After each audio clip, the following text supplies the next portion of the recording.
જતો હતો તો એને ફોન કરીને મયુરીઓ કરીને એક છોકરાએ એને બોલાવ્યો હતો. તો મેં તો એને જોવા નથી જઈ, પણ એ ભણવા મેં તો જમ કરીને નીકળેલો સાહેબ, ભણવા જમ એમ કરીને કીધું.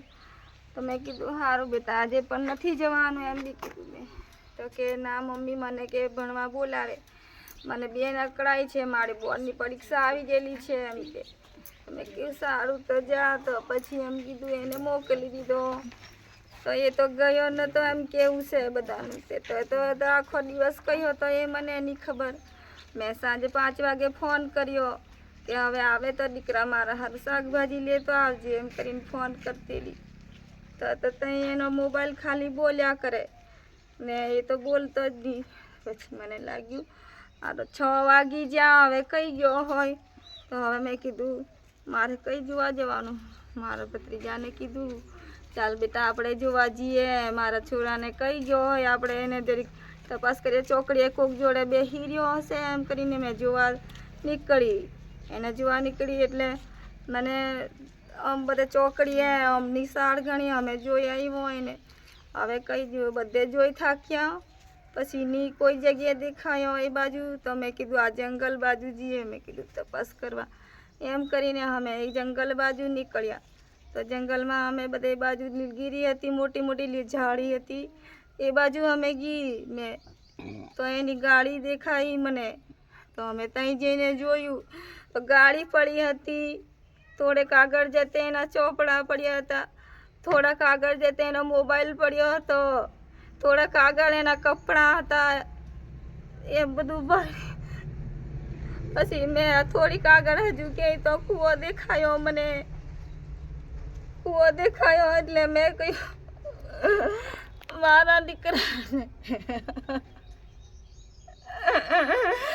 એના કપડાં પડ્યા છે, તો એના ચંપલ પડેલા છે, તો બધું અહીં છે. તો એ કઈ ગયો કરી મેં બૂમ પાડવા માંડી.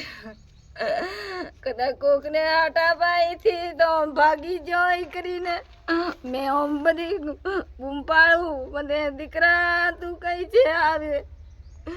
મેં તો તઈ કુવા મેં જોઉં તઈ મને નહીં દેખાય, આમ પાછળ જોઉં અહીં જોઉં. મેં તો બૂમ પાડી થાકી તઈ નહીં તઈ બૂમ પાડ્યા જ કરું મારા દીકરાને. પછી બધા ગામવાળાને અમે બોલાવ્યો, મારા સગા સંબંધીને બધાને ફોન કર્યા અમે. મારા દીકરા નથી દેખાતો, એનું વસ્તુ બધું પડેલું છે અહીંયા ગાડી એમ કરીને અમે ફોન કર્યો. બધા ગામવાળા ભેગા થયા. ગામવાળા ભેગા થયા પછી સરપંચ સાહેબને ફોન કરી બોલાવ્યા અને આગેવાન સાહેબને ફોન કરી બોલાવ્યા બધાને. પછી તપાસ કરવા માંડ્યા, કૂવા મેં જોવા માંડ્યા.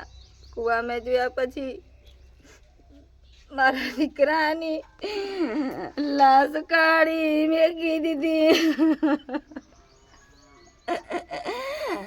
કિયો મેહુલ કરતે નો મેહુલ ના ફોન ઘણા આવે ને એ કિંદલ કરીને એ છોકરી હતી કે રાત દિવસ આવતેલી હતી. રાતને મારા છોરાને બોલાવતેલી હતી. તો મેં તો એને કીધું દીકરા તને આવ છેતરવા વાળી હશે દીકરા, તને છેતરી જશે દીકરા, તું ભૂલી જાય ને. મેં ઘણું કીધેલું, 2-4 વખત શીખામણ આલી દીકરા તું આ તને પૈસા ખાવા વાળી હશે દીકરા, તને કોક દિવસે માર ખવડાવશે દીકરા એમ કીધેલું. મારા દીકરાને તો હું થેલું મને તો છેતરી નાઈ જતેલો મારો દીકરા.